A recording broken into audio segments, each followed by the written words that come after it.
ada sesi parenting di Rumah Ceria, di Rumah Sekda Kabupaten Tanggamus. Ini kita mau edukasi parenting di sekolah yang berbeda. Tentu sekolahnya adalah sekolah PAUD TK yang ada di Kabupaten Tanggamus.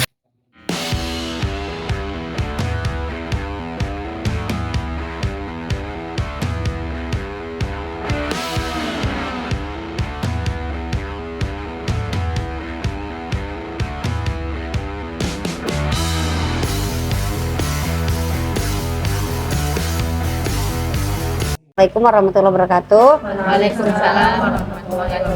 Selamat pagi bunda-bunda. Apa kabar hari ini? Alhamdulillah sehat. Iya, alhamdulillah sehat ya. Terima kasih, saya senang sekali ketemu dengan bunda-bunda semuanya yang hari ini sedang ngapain Bu hari ini Bu?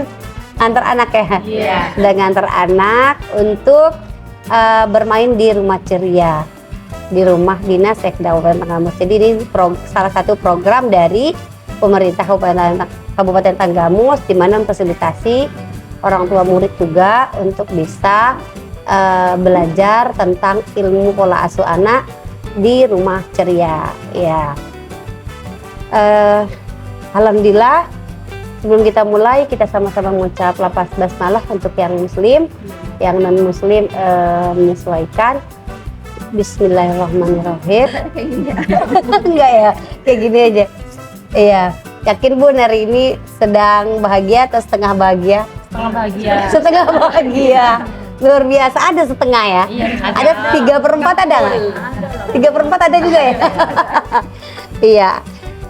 Iya Bun, yang pasti kita memang adalah seorang ibu, kemudian sebenarnya apa ya, kebahagiaan itu wajib kita dulu yang punya, itu benar nggak? Kebayang nggak kalau kita lagi nggak ada bahagia, yang kena tuh siapa? Anak. Udah itu merembet kemana? Merembet kemana lagi? Saudara-saudara. Banyak banget rembetannya ya. Nah, jadi memang kita itu mesti bahagia dulu agar semua yang lain jadi bahagia. Karena kadang-kadang kalau kita bahagianya setengah, separoh, ya itu tadi Bun, ketika ada hal yang nggak menyenangkan, akhirnya apa? Akhirnya ya semuanya jadi nggak baik.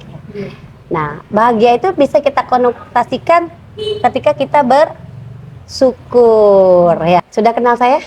Belum. Belum ya? Bu Yeni katanya. Oh, ini ada tulisannya Yeni ya. Ya, perkenalkan nama saya Yeni Ernani. Saya dari Learning Center Global Potensi. Saya memang di meeting itu pola asuh anak, cara mengasuh anak, ya. Pernah nggak dengar satu berita ataupun satu edukasi yang berseliweran di handphone terus ngajarin kalau anak nakal, bla bla bla bla gitu ya. Nah itu namanya parenting Bun, ya. Ngajarin bagaimana ilmu pola asuh anak. Oke, kita langsung ya.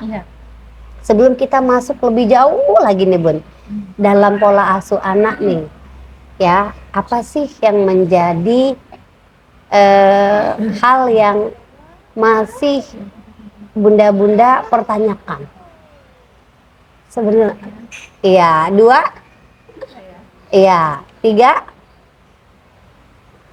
4, oh enggak ya, batas 3 ya. Iya, gimana Bun? Apa Bun yang dirasakan saat ini sedang mengasuh anak? Anak ke-1 belum gede ya, anak kedua belum gede lagi, anak ketiga belum gede lagi. Itu ngebut Bun buatnya. Bun, gimana Bun perasaannya? Kesehariannya saat mengasuh anak? Apa sih yang masih menjadi apa ya? Momok apa ya? Mau jadi bikin pusing ya Bun ya? Ya apa Bun, silakan coba. Usia Pak, saya tungguin ini anak adik. Jadi apa tuh namanya, kalau ibu dengan adik mah biasa gitu ya. Cuman ibunya si adik ini ngajarin gitu, ngajarin apa namanya, dia punya barang jangan apa sih namanya? Jangan dipegang, mainin. Jangan dipegang. Sehariannya itu semakin usianya berkembang, dia semakin banyak yang dilihat, semakin banyak yang dicontoh, juga semakin banyak apa yang dia pikirkan. Jadi ada perkembangan. Misalnya tadinya dia nggak tahu tuh kalau artinya rebut-rebutan, sekarang jadi tahu rebut-rebutan. Terus dia tuh nggak tahu kalau kita diambil kita harus marah misalnya. Sekarang dia paham kalau oh kalau barang kita diambil kita harus marah gitu ya. Nah sebenarnya itu adalah perkembangan emosi anak. Anak pandai merasakan, memahami, oh kalau begini saya harus marah, oh kalau begini saya harus ngasih, oh kalau begini namanya nggak boleh gitu ya. Itu sebenarnya seiring perkembangan. Sebenarnya sikap yang seperti itu kita sih yes Bun ya. Karena anak kita itu ternyata berkembang nih. Kan berpikirnya berkembang, ngomongnya berkembang, bener nggak? Ngomongnya berkembang, emosinya berkembang. Artinya mereka baik tuh, suka bentak-bentak gitu ya. Anak tuh suka jahilin. Nah, hal negatif inilah yang ada di lingkup pola asuh Bun, gitu. Ada di mana? Ada di lingkungan. Dia marah itu ngelihat siapa, gitu kan? Dia teriak ngelihat siapa. Dia ngomong bego lo, gitu ya. Dia pernah dengar siapa, gitu kan? Nah itu. Nah kemudian gak boleh ini punya sayang, gue boleh, aku mau nggak boleh ambil gitu ya. Nah yang kayak gitu dia pernah lihat siapa. Karena apa Bu? Anak itu di dalam diri dia ada karakter baik dan tidak baik yang bawaan lahir. Itu dikasih Allah 20% bibit. Jadi kita tuh udah dikasih bibit nih. Kita itu sebenarnya orang yang perasa, atau kita itu orang yang pemikir, atau kita itu orang yang jahil. Kita udah dari sononya ada. Namun lingkungan membentuk diri seseorang 80%. Gede nggak? 80. Bayangin kalau 80 ini memupuk, misalnya saya tuh orangnya yang perasa nih, atau saya tuh ternyata orang yang bibitnya punya bibit temperamen nih, punya bibit pemarah. Keren nggak kalau misalnya lingkungan itu 80% itu banyak orang yang marah-marah di situ. Bapaknya pemarah, neneknya pemarah, ya kan? Tetangganya apalagi pemarah gitu kan? Main dikit dulu marah gitu. Ibunya juga iya. Dia punya bibit nih 20%. Jadi 100% pemarah. Kebayang nggak Bun? Nggak keren banget kan?